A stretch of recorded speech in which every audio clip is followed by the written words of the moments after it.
This is the Whole Care Network.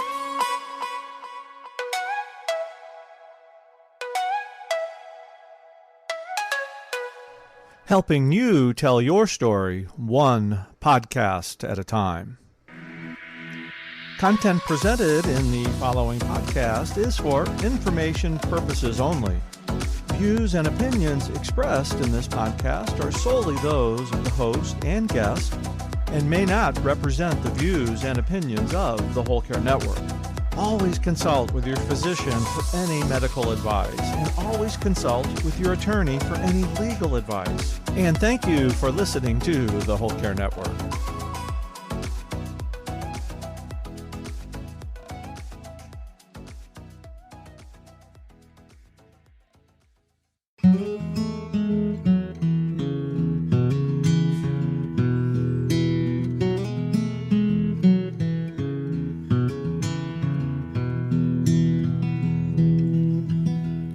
Hello and welcome to Daughterhood, the podcast.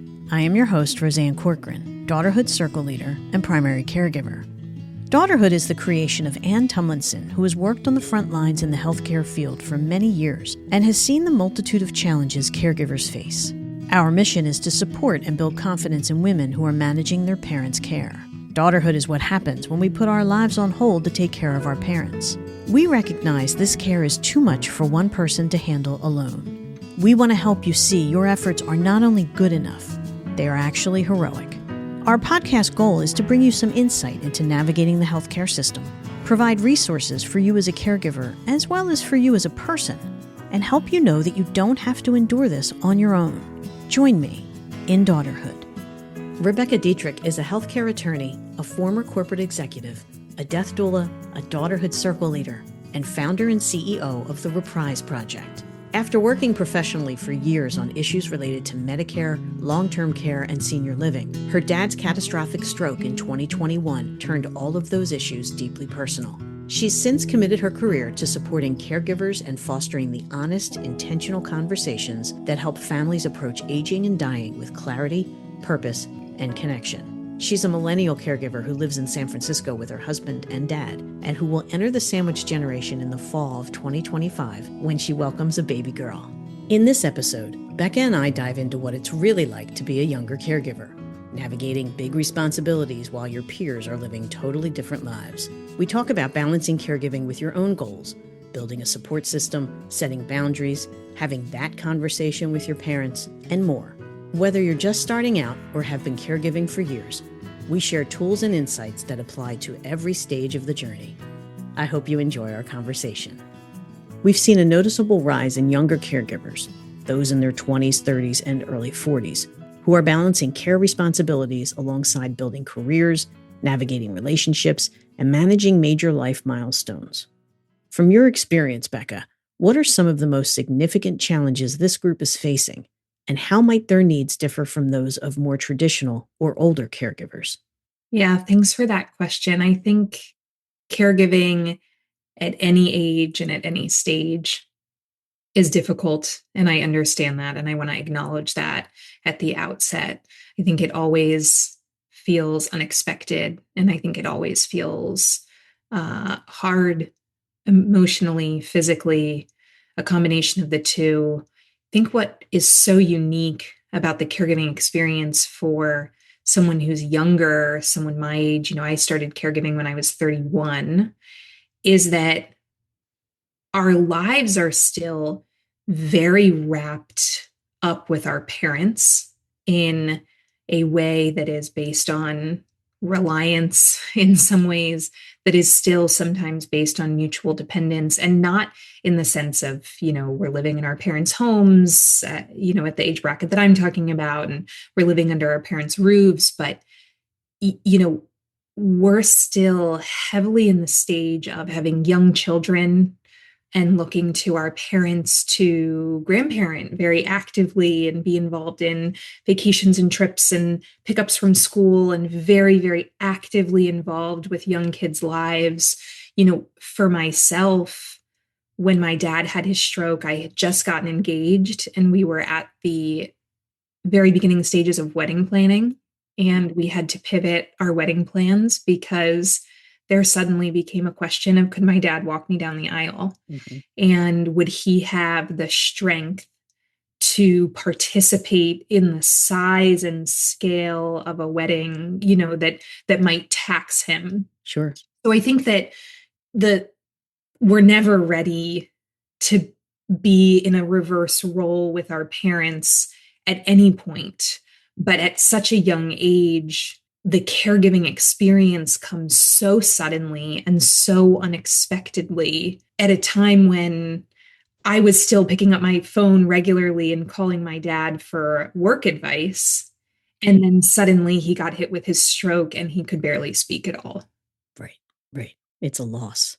Mm-hmm. And a complete reversal. A complete reversal. Mm-hmm.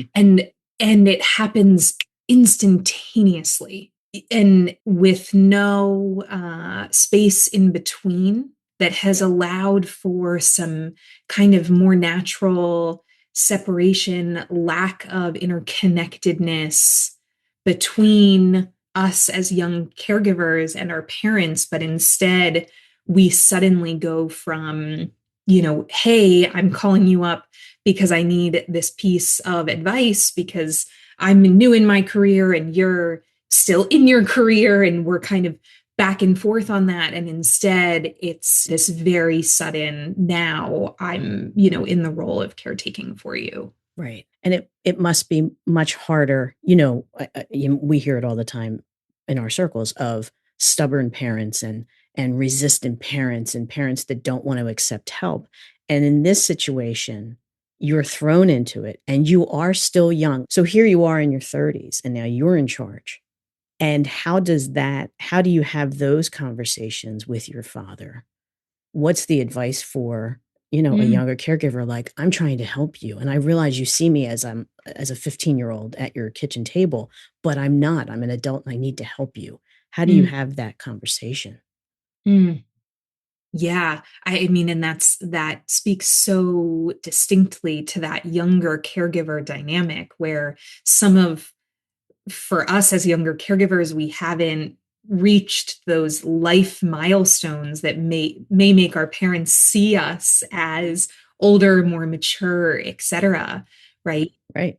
When I get asked this question, I always encourage someone to approach their parent and go back to the conversation from the level of priorities, and not a discussion about what do you need and how do I help you, but instead, what is important to you in your life and in this next chapter of your life?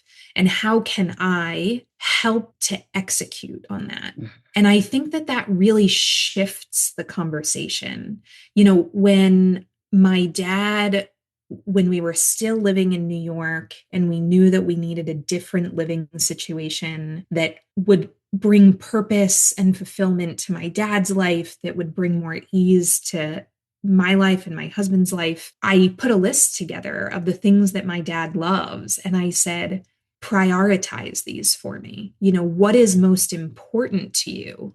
So that we could then take a look at what are the changes that need to be made and how can I be involved in helping to care for you in a way that meets those priorities. And I think that that's a really different conversation than you're doing this, I'm seeing this, lessened ability in you, and I want to step in and help. That's a really hard thing for anyone to say to anybody, let alone for a child to say to a parent, right? Yeah. But I think that if it's a mutual discussion around how do we continue to grow and live together and live a fulfilled family life together, and that I can help you be who and what you want to be as you age and have the most purposeful aging, it's a very different discussion. And I also think that as part of that, it's really fair for a child to bring to a parent, this is how I'm feeling, and I think that in sort of therapeutic containers, they would talk about that all the time, going into a relationship and saying to a partner, not you're doing this, you're doing that, but instead, I'm feeling XYZ. And I think that we need to bring a little bit of that into our conversations with our aging parents as well, for whom we're caretaking or we're seeing that we might need to caretake soon, and say, I'm feeling these things, whether you think it's rational or not, whether you're seeing it or not. I need help, and that's find me a parent who doesn't want to work with their child when their child is saying, I need help. I'm struggling. Right. And I think the struggle that then comes back is, I'm fine. I don't need that help. I'm doing just fine. I'll let you know when I need help. Mm-hmm. And then the onus goes back to you in the midst of your life. And you're trying to figure out, well, then how are we going to get on the same page? Because it is about being a team. Mm-hmm. All of caregiving is about being a team. And it always depends on how strong your team members are, right? And whoever makes up that team. Yeah. And I think to the I'm fine, Mm-hmm. my best response would be, I see you. I understand that. And let's have a plan. You're fine now. What if we put a plan in place, or we had a discussion for a future hypothetical situation, right? And maybe there's a bit of a disagreement on whether this is actually a hypothetical situation, Exactly. whether the parent is actually fine. Mm-hmm. But within the discussion, if it needs to be had as a more hypothetical, well, let's just forecast into the future, or let's look at what it could be or what is needed. I think it pulls a lot of the heaviness out of it. Right. And I also think that even if it is just a forecasting, it's critical for two reasons. First of all, I talk to people all the time who say, I've tried to bring this conversation up with my parent, and my parent says, well, Bob up the street still walks all the way down to his driveway and gets his garbage cans, and he's 90, and I'm just going to be Bob. And it's like, I hope so. We all want to be Bob, right? Yep. But if we want to be Bob, we can also be doing things now to help make that easier and more likely, like first floor living. If there are a bunch of stairs in the house, right? Like, is it possible to bring the primary bedroom onto the first floor?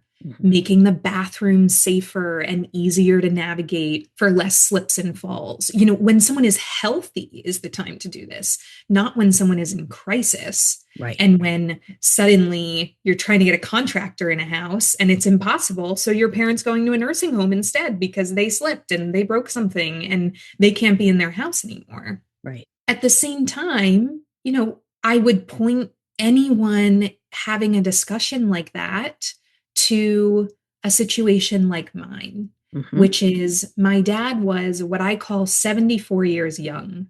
He walked to the hospital that morning. He saw patients that day. He was a practicing physician still. He swam for exercise that morning. And that evening, he had a catastrophic stroke that forever changed his life. And from that point, he could no longer even log into an app on his phone if he wanted to. Wow. Like comprehend a password to manage his life. And now he is cognitively fully there, but he is limited in mind and body. And I frequently say sort of trapped in mind and body since his stroke. And those things happen. And they happen not with an incredible level of rarity, right? They happen as we age, as we get frailer. My dad's story is an extreme example, but Bob's story of walking to the end of the driveway is also an extreme example. So if we're going to set ourselves up to be Bob, let's also protect ourselves against the circumstance in which we could end up in a situation like my dad too. Great point. And it's funny because it is that thing that happens in caregiving. We have those ideas of there's this slow decline, or you can kind of see it happening. And sometimes you can't. Sometimes it's a stroke, it's a fall. I mean, we know how dangerous and deadly falls can be, not just from the fall, but from the aftermath of it, from the survival of it. And all of that comes into play. So you're 31 at that point. Your father has this catastrophic stroke. You get the phone call. What happens next? Oh my gosh. I mean, I want to start by acknowledging to anyone who's listening to this and who might be or who is in a similar situation. I see you, I hear you. I can still remember sitting next to my bed. I'm barely sleeping at night. I'm so worried. My dad is in the hospital. He's still in the ICU, and sending a text message to my best friend being like, I don't know if I can go on without him. I don't think I can. The suddenness of it, going back to how we started this conversation around the interconnectedness of where I still was, and am, right, with Right. my dad, but the suddenness of that. And I think that happens for anyone with a parent, and I acknowledge that. Mm-hmm. And I also think that there's no way to plan for, as a caregiver, what that will look like and how one will react. Yes. And that's something that I have in conversation with people also, where they say, like, I don't know what I would do if I was in that situation. Like, I don't know how I would become a caregiver. And trust yourself that you just develop that muscle over time because you love your parents. Mm-hmm. you know, and you feel connected to your parents. And for me, in my instance, feel deeply connected to my dad and deeply grateful to my dad for everything that he gave me to become who I have become and live the life that I have lived. And so suddenly, so much of my life became about figuring out my dad's next steps in the same way that I know that he would have done for me. And I think we all will do for someone that we love, whether it is a parent or someone else. And I would encourage anyone who is in that position, the very, very first thing that you do is to find people and resources who can be on that journey with you. Mm-hmm. Because that, I think, is the biggest disservice that we have as caregivers of aging parents, which is the wild, wild west that each and every one of us embarks upon when we get that news. Yeah. It's so different from the experience of becoming a parent, in my opinion. I am 6 weeks away from having my first baby. And when I had my initial prenatal appointment, I was astounded by the amount of information and resources that I got. I mean, it was overwhelming. I walked away with every local connection of every support group and every prep class I could take and everything I should expect about the next 9 months and all of the appointments that I would be having. And everything was kind of signposted for me. And I'm in an age bracket where all of my friends also have kids. So I was getting it from the medical side and I was getting it from the social side. Mm-hmm. On the flip side, as someone going into caregiving for an aging parent, very few people are having a conversation about what it is going to feel like for the family caregiver and what the experience is about to be. That conversation is not being had in the hospital by the medical team. People expect that it will. When I kind of ask in casual conversation, what would you do if your parent, were in a hospital and you were kind of trying to navigate them aging? And they're like, oh, I would rely on the medical team. And and I'm like, no, you won't. You will not get that information from the hospital. Mm-mm. And then also as a young caregiver, you're not going to get that information from a friend because the chances that you are the first one amongst your social group and your peers, super high. And what I wish I knew then that I know now is that the system is a disaster. There is nothing you can do to make the system any easier to navigate. We all unanimously agree that it is a disaster. It's overwhelming. It's confusing. It feels like it's built to make you lose.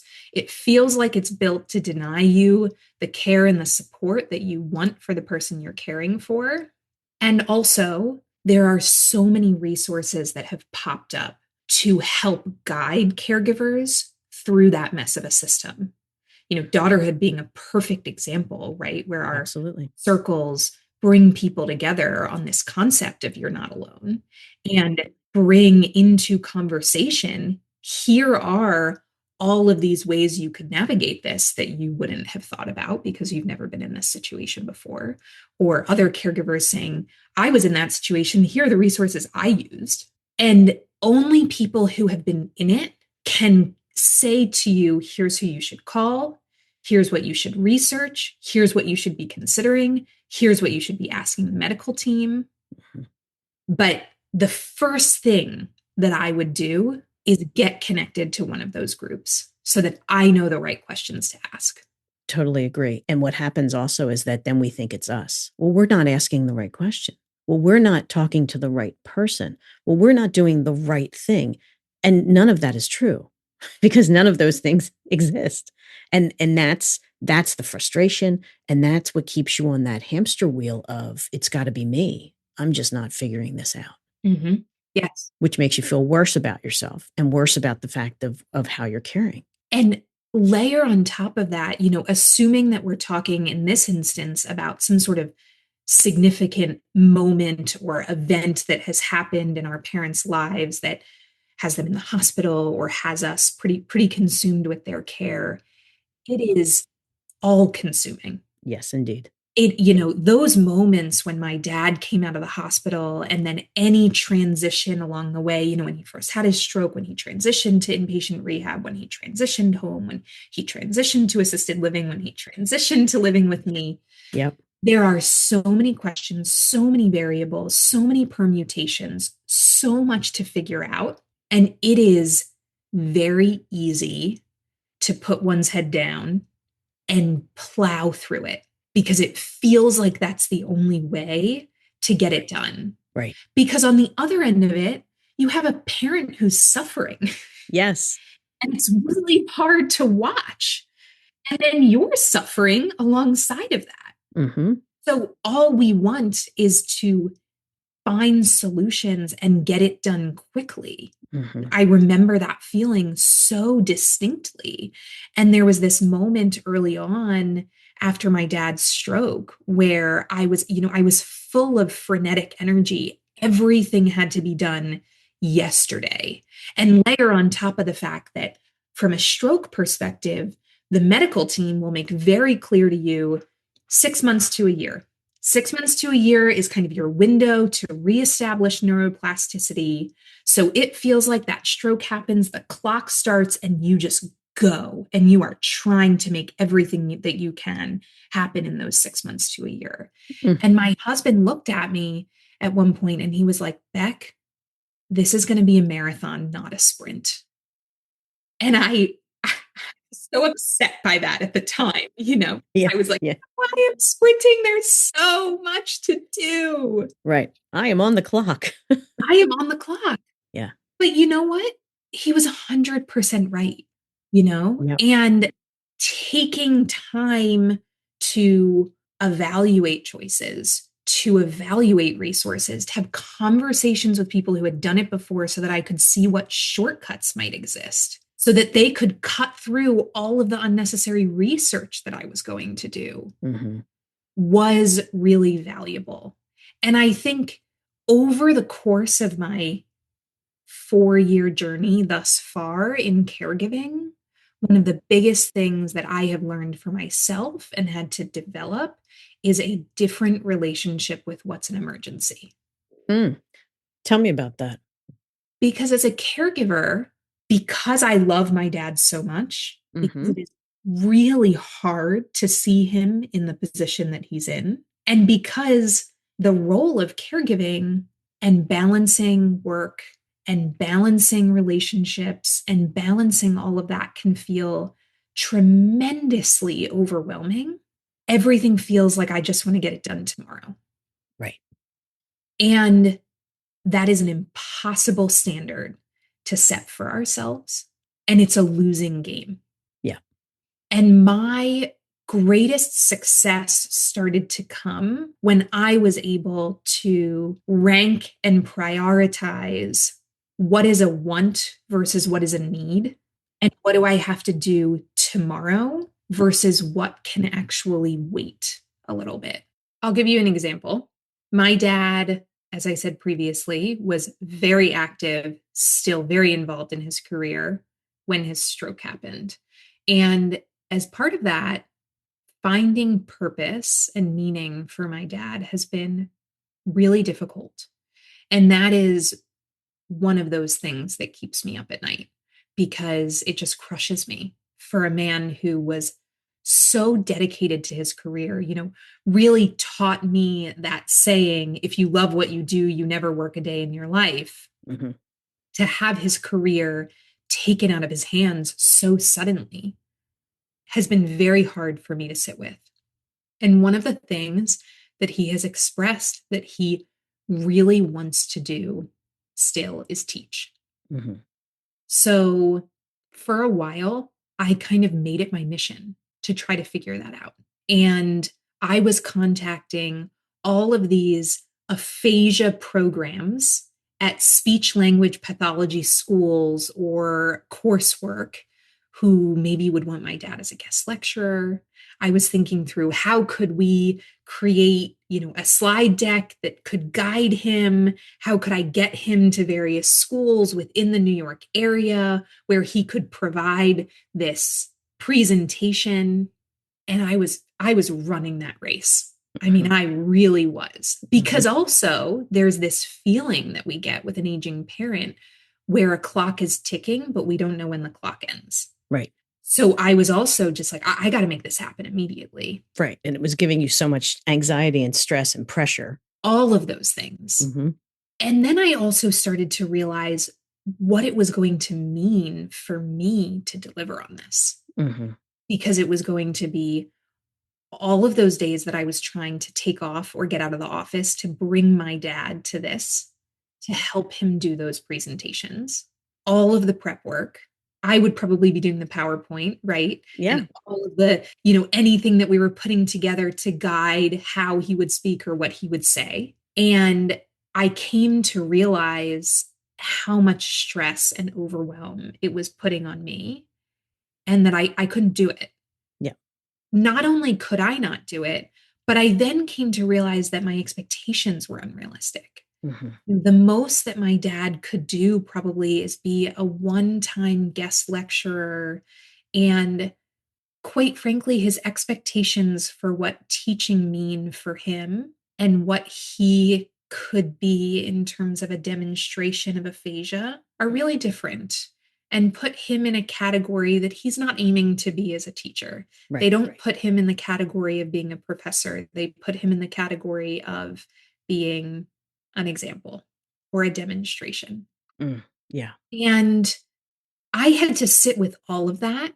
And I had to put that on my list, bring it back to my whiteboard and say, maybe one day I'll find the right way to navigate that and set up that teaching experience in a way that feels right for my dad. But this is not something to be sprinting towards right now. There are so many other things that can keep my dad engaged. I found him an aphasia intensive program that he would go to on a weekly basis that he really enjoyed, that was also therapeutic for him. Mm-hmm. And I was able to look at those and say, okay, I'm doing my very best to deliver on what is meeting that need for him of purpose.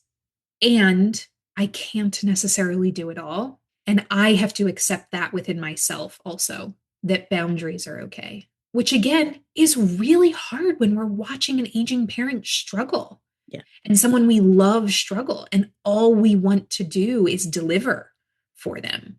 Yeah. But I think the best thing that any caregiver can figure out to navigate is our own boundaries. And that gets wrapped up in the discussion about caregiver self-care, Mm-hmm. which I hate that usual concept and the way it is applied, because if anyone tries to tell me as a caregiver to like take a warm bath and read a book, like I want to slap that person across the face, right? Yes.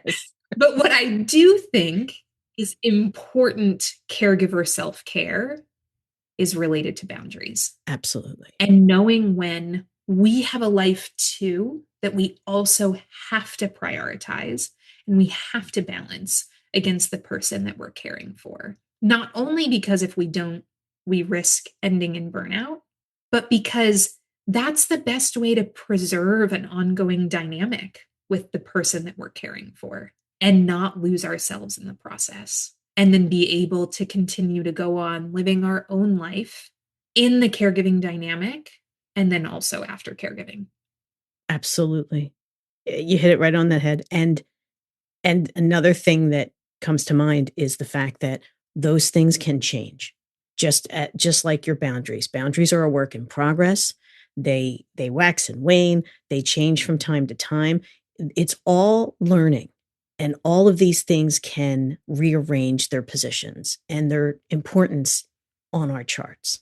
Such a great point. Flexibility in caregiving is probably one of the most useful skills that anyone can learn and can master, really, because when talking about an aging parent, we have no control over what that road is going to look like.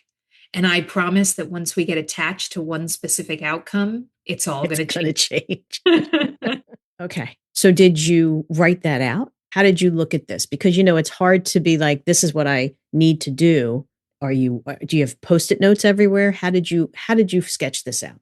So, and maybe this is part of being a young caregiver peak career, but we had a whiteboard system. Love it. And when things became really intense, my husband would help me get on a whiteboard and sketch out every single thing going on with my dad's care.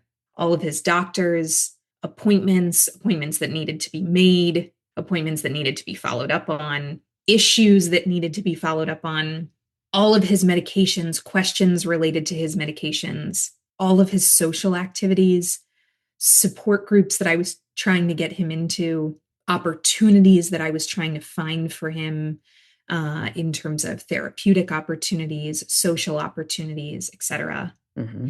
And then we would look at all of them. And I would say, okay, those are me, and I need to do those tomorrow. And then some of them, I would say, those can be outsourced to other members of my family who, they can do them on their timeline. Mm-hmm. I do not have to see them, even though for me, I'm like, I want this done for dad tomorrow because he is suffering or he deserves it or whatever. Yep. That's me. Right. That was your expectation. That's my expectation. Not fair to push on anybody else. Right. Mm-hmm. So here are the things that I can outsource to friends, to members of the family, to whoever. And also here are things that I can put on the back burner.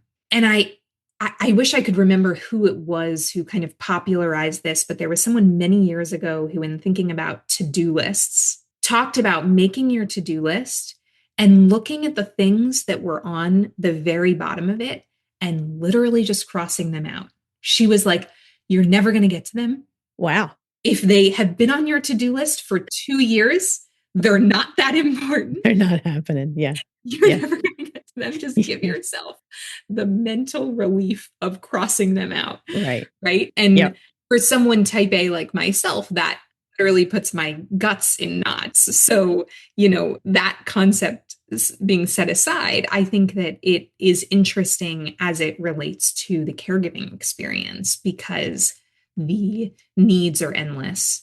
What feels like, for me at least in the situation with my dad, the kind of opportunities feel endless in terms of what I want him to try or what I want to try for him, or the experimental therapies that I want to expose him to, or the social activities that I want to try and get him involved in, or the conversations that I want to try to facilitate for him with other people. And those things alone started to feel incredibly overwhelming for me. And being able to look at everything at the same time and say, those things are not happening in the immediate term. For right now, put them out of my mind. Focus on the things that are emergent or that are more pressing. And then one day, if and when I have capacity, to go back to those other things. I love that, because you can see it's getting it out of your head, because sometimes when it bangs around in our head, it's the worst. And it doesn't have to be as big as we're thinking it is. Mm-hmm. And that gave you an opportunity to see it in literally in black and white, which is great.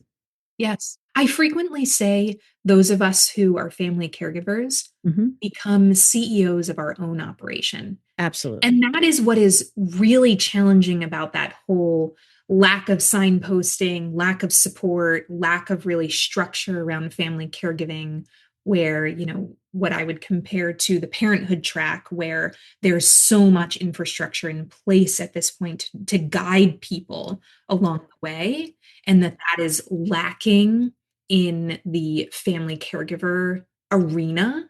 And to that, I would say then, trust yourself to be the CEO of your own operation. You're not making it up. You're not crazy. It is hard. Like, there aren't resources. There isn't the guidance that you're hoping that it would be. You are fighting a system. You're not making that up in your head. And there's like a ton of creativity and entrepreneurship that comes along with building the systems, the processes, the living situation, the relationships, and the reality that works for you and works for your parent. Absolutely. It's so true. I always feel like when it's like, oh, you're the family caregiver, come here for a second. They nail your foot to the floor and say, can you get out that door now? We'll see you. It's like, I'm stuck. Like, what? You're not helping me. You're not giving me any direction. I feel like I'm going in circles here. And it's just, that's how it is. And that's what makes it so difficult, on top of the emotions and the feelings that you're already feeling because of the relationship that you have. It's mind numbing. That is completely right. And most people who are in the care provider side of the spectrum do not realize what you as a caregiver are going through. No. And what it is that you are struggling with physically and also emotionally. Yep. Because that is an intimate experience for every person who walks through a provider's door. They don't know what your family relationship is. They don't know what is going on when you're at home alone with your parent and you're trying to care for them, or you're trying to initiate the types of conversations that we were talking about previously. Yep. And we can wish and hope that there was more attention paid to that from the care provision side of the spectrum. But in the meantime, we shouldn't feel afraid to raise our hand and say, I need help. I need you to point me towards these specific resources that I can use. And now to that, I will offer a large warning and say what I absolutely abhor is what I call PDFs to nowhere. Oh, yeah. So I have been victim on more than one occasion of being given a PDF when I've asked for resources, and it lists a whole bunch of things in the area. And then I spend a whole day making an endless number of phone calls just to be told, oh, that program hasn't existed since COVID. Oh, we shut that down 5 years ago. And that, for a caregiver, can be the worst experience, right? Because Agreed. there is nothing like feeling like we waste our time as a caregiver. Mm-hmm. And for the younger caregiving population, what I would advise to anyone to be aware of is that there is a huge boom in age tech resources that your parent might not be able to easily navigate, but you probably can. And it is really remarkable what type of resources you could tap into that could make your life easier. Going back to medication management, there are apps integrated with tools that you can literally set what medications should be dispensed when, and they do it automatically. Mm-hmm. There are TVs that have a device where you can remotely log into the TV and reset it for your parent who's struggling. These are things that might feel small when talking about them, but in the moment, they're very overwhelming because your parent is upset or frustrated, or you're really fearful that there's something going wrong with a medication that must be taken on a very specific schedule. Mm-hmm.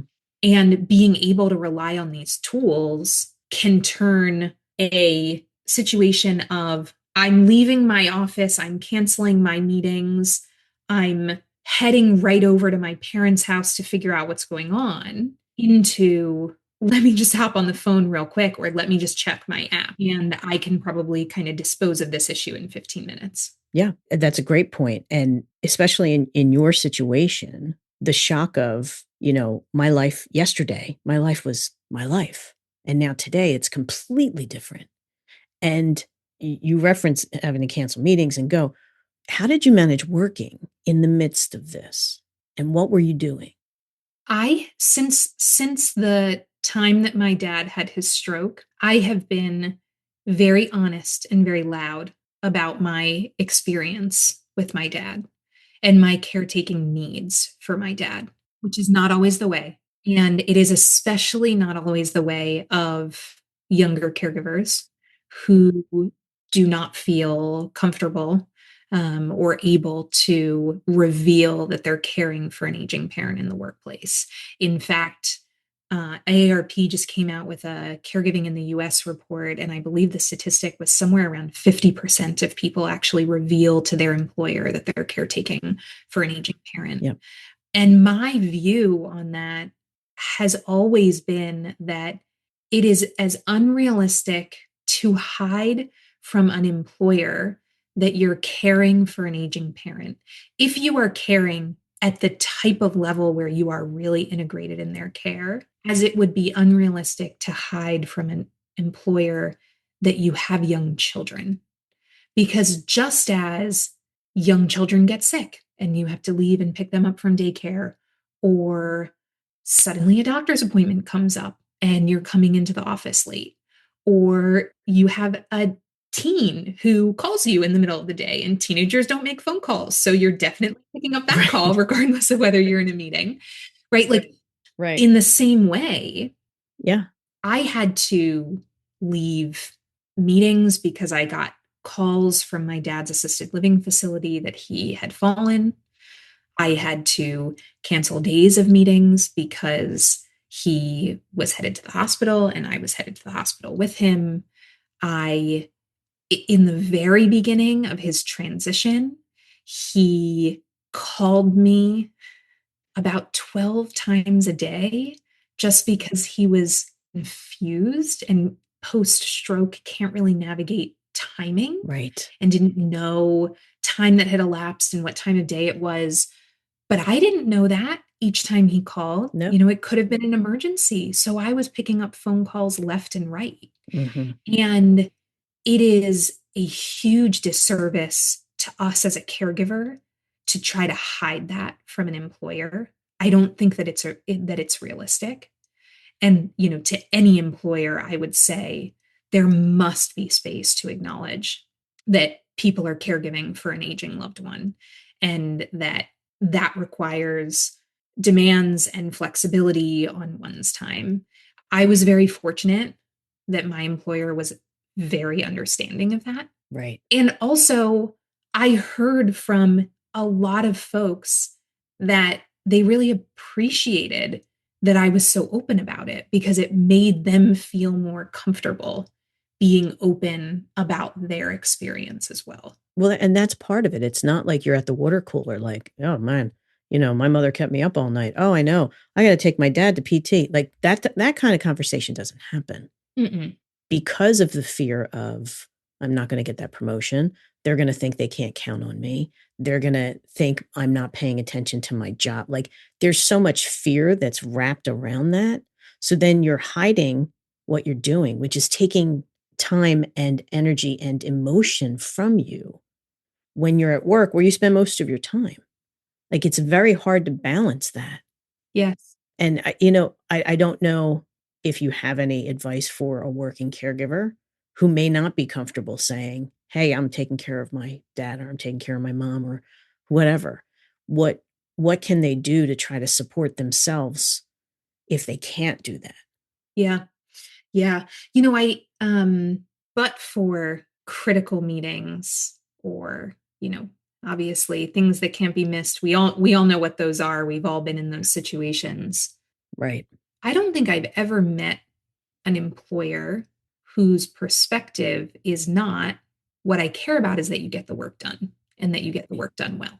Got it. And that's the same kind of argument and discussion that's used in parenting. Yeah. Where parents say, I'm doing my work well, I'm doing all of the work that I was supposed to do, and then some, and also navigating a daycare pickup, right? Like, exactly. We're human, we can do both things. And Yeah. I think that the same applies with an aging parent, Yep.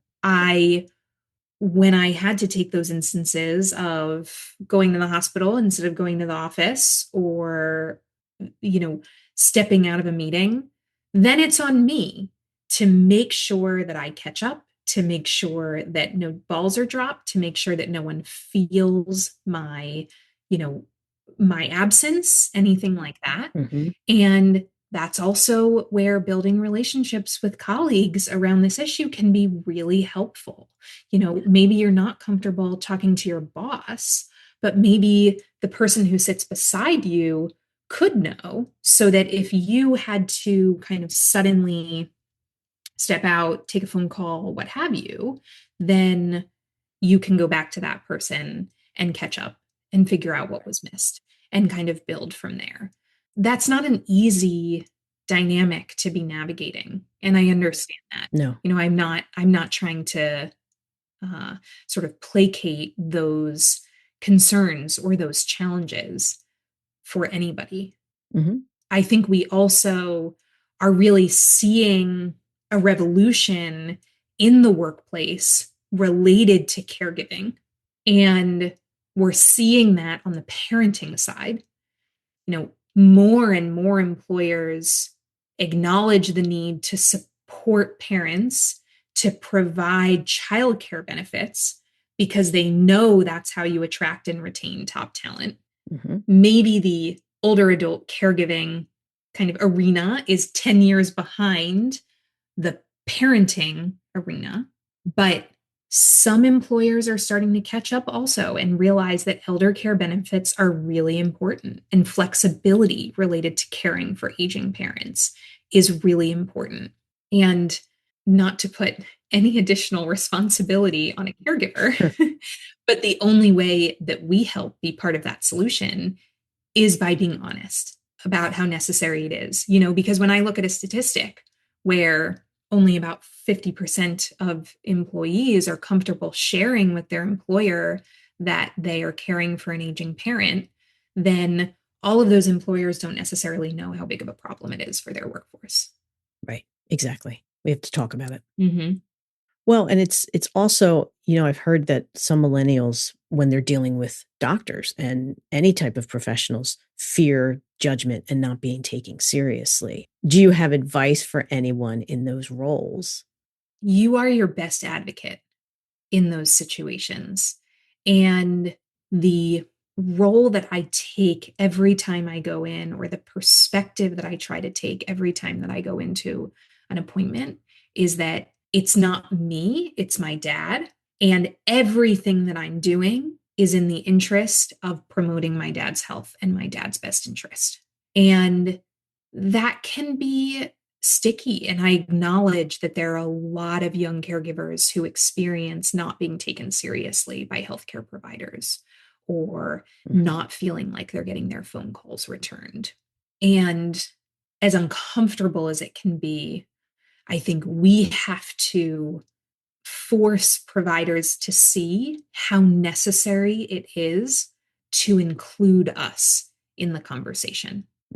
Providers not including caregivers in the conversation only risks bad outcomes. And that is the conversation that we have to be having with healthcare providers, to sort of raise our hands and say, I'm invested in making sure that my mom or dad stays healthy, that we're able to do what it is that you're asking us to do, but I need help in order to do that. I need your guidance. I need your support. I need your support with my parent. At the same time, I do talk to younger caregivers who are experiencing that same thing that you were talking about at the outset, where a parent doesn't necessarily want to listen to their kid. And there's a bit of a 3-person dynamic in that room that can be really challenging and harder than to take a young caregiver seriously.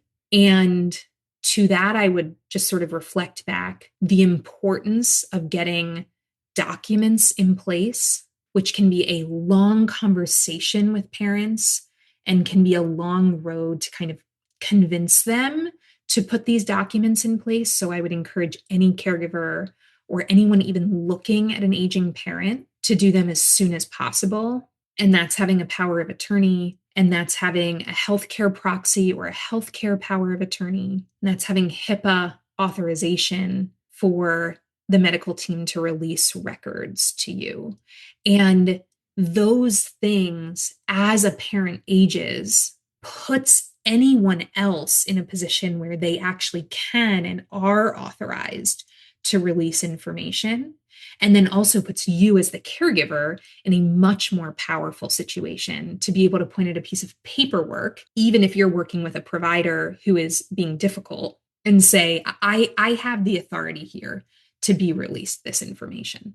Right. And the last thing that I'd add is that there's a tremendous amount of value in learning the language of your parent's condition and being able to bring that language into any room and any appointment that you're joining your parent with. So for young caregivers, even if you might be finding information for yourself on Google or finding information for yourself on Instagram, don't bring that into the room of your healthcare provider. Instead, learn the terms. Learn some of the real terms that are most applicable to your parent's condition, to how your parent's condition is expected to develop, and speak that language. It legitimizes you in an incredibly powerful way, I have found, and brings the conversation between you and a healthcare provider to a very different level. Yes, it's vital. It's essential in this. How do you manage the role of being a caregiver with the dreams you have for your own life? I myself have had to say goodbye to a job that I loved because I was traveling a ton and I felt unable to manage that travel along with the care that my dad needed. And in my opinion, the attention that my dad deserved. And that's a personal equation for anyone. Whether or not how priorities are going to be set and what will be sacrificed will be a personal decision for anyone related to balancing the role of caregiving and one's own life, or not. I acknowledge that there are certain situations in which that power is taken out of a caregiver's hand and there's no one else to do the caregiving. And as a result, that onus really becomes on a person who is not ready or willing to make that choice themselves. Mm-hmm. All I can say from my perspective is that I believe life is long and full of many seasons and many chapters. And I believe that my life will continue to be full of many seasons and many chapters. And the caregiving experience for my dad has been hard at times. It has been overwhelming at times. It has also been one of the most beautiful experiences of my life. Mm-hmm. I've gotten time with my dad that I never would have gotten in adulthood or even that I got in childhood. Right. The dynamic has opened up a level of connection between the two of us that I wouldn't even have known was possible. The beauty in the small moments of when we dance together, or when I take him to a concert because he still loves music and we've gone to some live music events together, or when we just get to sit in the small, quiet moments together. They are so powerful in a way that they were not before my dad's stroke. And maybe that's partially perspective. Sure. But I also know, like, this is the season for that.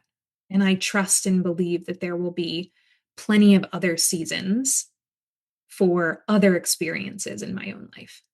That's a great way to look at it because, when you're in these situations, you don't know if it's going to be a 20-year caregiving journey or a 30-year caregiving journey. And you're trying to balance your own wants and needs and dreams in that whole process. So I think looking at it in that it's different seasons, you're right. What have you found to be the most helpful support for you? Community. Because there is an endless amount of support that then comes from community. It's the gateway to making caregiving feel lighter, more connected, easier, more beautiful. I think that when I think about my own journey, some of the people that I've met have introduced me to resources that I never even would have known existed had I not met those people. I wouldn't have found them in a 2 a.m. Google search. And if I did, it would have been a very lonely and very despondent experience. Right. But, I frequently say in relation to caregiving, if we didn't laugh, we'd cry. Right. Because the heartache associated with my dad being in the position that my dad is in, and thinking about this man who was so full of life and so involved in his own community and committed to his patients, losing the amount of control that he has lost. It's devastating. It's a heartache that I never even knew could be so deep. Right. And getting together with other people to share stories and share experiences, to know that we're not alone, is so powerful and so profound. And not only that, there's a healing in the emotional connection there, but then there's also a ton of healing in the resources that those people have pointed me to, and the opportunities that they've opened for me, and the ways that they've made my caregiving journey easier. I love that. Final question. What advice would you give to a younger caregiver who is just starting this journey? I would go back to the same comment that I made about what has made this caregiving journey easier for me, about community. Mm-hmm. And I would say, find your community. Find support at the very outset. Do not go at it alone. There are so many ways at this point to not go at it alone. And the connection that you can build with other people who can point you to resources and can also just keep you grounded and connected to your heart as part of this process and feeling less alone. Unbelievably powerful. Don't expect it to be easy.